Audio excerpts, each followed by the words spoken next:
Each member of the population typically progress from susceptible to the infectious class to recovered। यानी कि जो हमारे पास total population है, typically एक टाइप की वो प्रोग्रेस कर रही है, यानी कि वो मूव कर रही है ससेप्टेबल पहले होते हैं जिनको बीमारी लग सकती है, फिर उसके बाद वो इन्फेक्शस क्लास में चले जाते हैं जब वो बीमार हो जाते हैं और बीमारी फैलाना शुरू कर देते हैं, और फिर उसके बाद जब रिकवर हो जाते हैं तो वो रिकवर्ड क्लास में चले जाते हैं। This can be shown as a flow diagram in figure 2.1। ये हमारे पास शो किया जा सकता है। इस तरह एक फ्लो डायग्राम बनाई जा सकती है जिसमें पॉपुलेशन को ये तीन हिस्सों में डिवाइड कर दिया गया है। ससेप्टेबल पॉपुलेशन जिनको बीमारी लग सकती है, इन्फेक्शस जो बीमार हैं और बीमारी आगे फैला भी रहे हैं, और रिकवर्ड जो बीमारी से रिकवर हो गए हैं।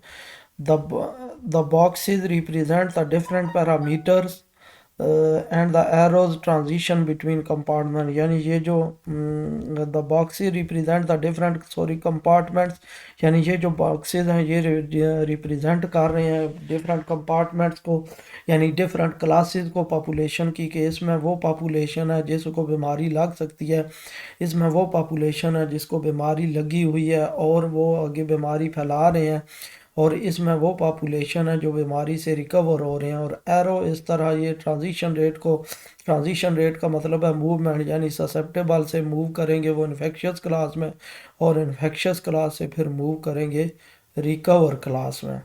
तो इस तरह ये हमारे पास ये डायनामिक्स, डिजीज़ की जो डायनामिक्स है वो रिप्रेजेंट हो रही है फ्लो डायग्राम से। डिजीज़ की डायनामिक्स का मतलब ये है कि पूरा वो डिजीज़ किस तरह फैल रही है, किस तरह पॉपुलेशन एक दूसरे से दूसरे में, एक कंपार्टमेंट से दूसरे में मूव कर रहे हैं।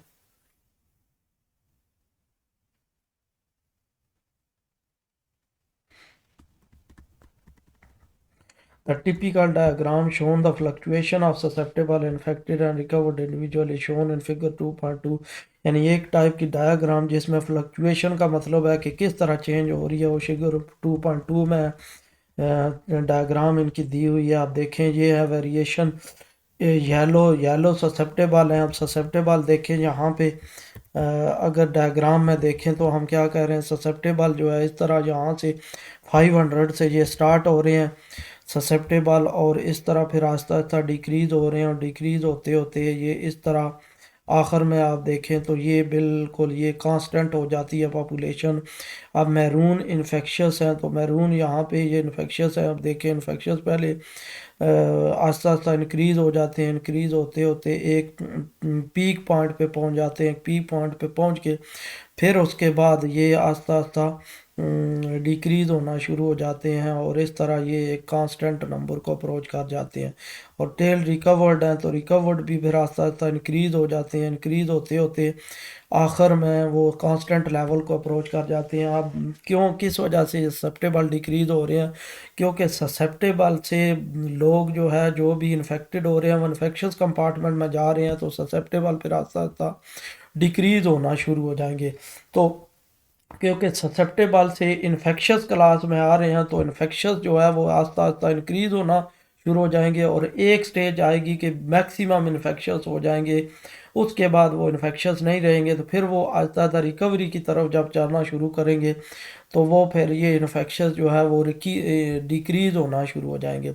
और रिकवर क्लास में, रिकवरी से जब इन्फेक्शस से आहिस्ता आहिस्ता रिकवरी क्लास में आना शुरू होंगे तो ये जो रिकवर्ड इंडिविजुअल्स हैं ये आहिस्ता आहिस्ता इंक्रीज़ करना शुरू कर देंगे, और आखिर में जाके तो ये मैक्सिमम लेवल को पहुंच जाएंगे, क्योंकि सारे ही जो ससेप्टेबल हैं वो इन्फेक्शस क्लास से होके रिकवर हो जाएंगे। तो फिर ये जो रिकवरी है ये मैक्सिमम लेवल को पहुंच जाएगी, और फिर ये वो कांस्टेंट हो जाएगी। फिर उसके बाद कोई रिकवरी, क्योंकि जब इन्फेक्शस ही नहीं रहेंगे, सारे ही रिकवर हो जाएंगे, तो फिर उसके बाद कोई रिकवरी नहीं रहेगी। तो इस तरह ये चेंज फिर नहीं आएगी इसमें।